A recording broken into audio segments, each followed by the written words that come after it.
তাপপ্রবাহ থেকে কবে মুক্তি পাবে বাংলা? অবশেষে কলকাতা সহ গোটা রাজ্যের জন্য স্বস্তির দিন জানিয়ে দিল হাওয়া অফিস। এপ্রিলের দ্বিতীয় সপ্তাহ থেকে দক্ষিণবঙ্গে চলছে তাপপ্রবাহ। কলকাতায় অবশ্য তাপপ্রবাহ শুরু হয় 19 এপ্রিল থেকে। পরে উত্তরবঙ্গের কয়েকটি জেলাতে তাপপ্রবাহের সতর্কতা জারি করা হয়। তাপ যন্ত্রণায় অতিষ্ঠ বাংলার জন্য অবশেষে আসার খবর। গায়ে ফোস্কা পড়া তাপপ্রবাহ থেকে কবে নিষ্কৃতি মিলতে চলেছে জানিয়ে দিল আলিপুর আবহাওয়া দফতর। পূর্বাভাস মিলে গেলে চলতি সপ্তাহে স্বস্তি পেতে পারেন বঙ্গবাসী। আলিপুর আবহাওয়া দফতর জানিয়েছে, দক্ষিণবঙ্গে তাপপ্রবাহের তীব্রতা কমতে চলেছে। শনিবার থেকেই তাপপ্রবাহের তীব্রতা কমবে দক্ষিণবঙ্গে। রবিবার থেকে কলকাতা সহ গাঙ্গেয় পশ্চিমবঙ্গ এবং উপকূলবর্তী এলাকায় বন্ধ হবে তাপপ্রবাহ। গাঙ্গেয় পশ্চিমবঙ্গ এবং উপকূলবর্তী জেলাগুলি হল কলকাতা, হাওড়া, হুগলি, নদিয়া, 24 পরগনা এবং পূর্ব মেদিনীপুর। রবিবারের পর থেকে সেখানে আপাতত আর তাপপ্রবাহের সতর্কতা নেই।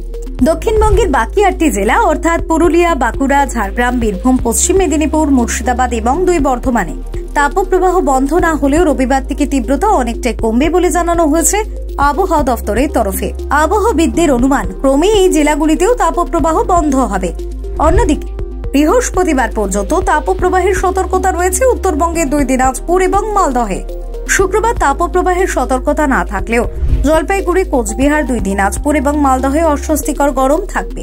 শনিবার থেকে অবশ্য গরম কমবে উত্তরবঙ্গে। রবি এবং সোমবার উত্তরবঙ্গের উত্তরের জেলাগুলিতে বৃষ্টিপাতের পূর্বাভাস রয়েছে। দক্ষিণবঙ্গের 7 জেলায় তাপপ্রবাহ বন্ধ হলেও সোমবারও অস্বস্তিকর গরম থাকবে। রবি এবং সোমবার দক্ষিণবঙ্গে বৃষ্টির পূর্বাভাস রয়েছে। সেক্ষেত্রে বৃষ্টির পর গরম কমতে পারে বলেই মনে করা হচ্ছে। প্রসঙ্গত, টানা তাপপ্রবাহের এই পরিস্থিতি গত 1.5 দশকে তৈরি হয়নি রাজ্যে।